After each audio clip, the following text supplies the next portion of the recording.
BJP నుంచి గత శాసనసభ ఎన్నికల్లో పోటీ చేసి డిపాజిట్ కూడా కనీసం ఒక వార్డు మెంబర్ స్థాయిలో ఓట్లు సంపాదించలేని లేగ రామ్మోహన్ రెడ్డి గారు, ఆయన పేరు లేగ రామ్మోహన్ రెడ్డి కాదు, గాలి రామ్మోహన్ రెడ్డి గారు, నిన్న వరి కోతకొచ్చిన వరలల్లో వరి పంట పొలాల్లో తిరుగుతూ పర్యటిస్తూ నీళ్లు లేవు ఎండిపోతున్నాయని చెప్పడం సిగ్గుమాలిన చర్యగా ప్రజలు చీదరించుకుంటున్నారు.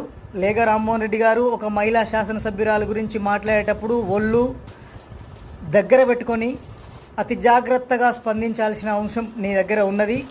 రాజకీయాల్లో రాజీ పడుతూ గత ఎన్నికల్లో బీఆర్ఎస్తో రాజీ పడి డిపాజిట్ కూడా దక్కించుకోలేని నీవు శాసనసభ్యురాలు 1,00,000 పైన మెజార్టీతో సాధించిన శాసనసభ్యురాలు పైన లేనిపోని ఆరోపణలు చేయడం నీకు తగదు. వయసులో పెద్దవారైన మిమ్మల్ని వ్యంగ్య అస్త్రాలతో తులనాడడం పద్ధతి కాదని ఈ సందర్భంగా మరొకసారి తప్పుడు ఆరోపణలు చేసి ప్రజల దృష్టిలో చులకన కాకు. బీ కేర్ఫుల్ లేగ రామ్మోహన్ రెడ్డి.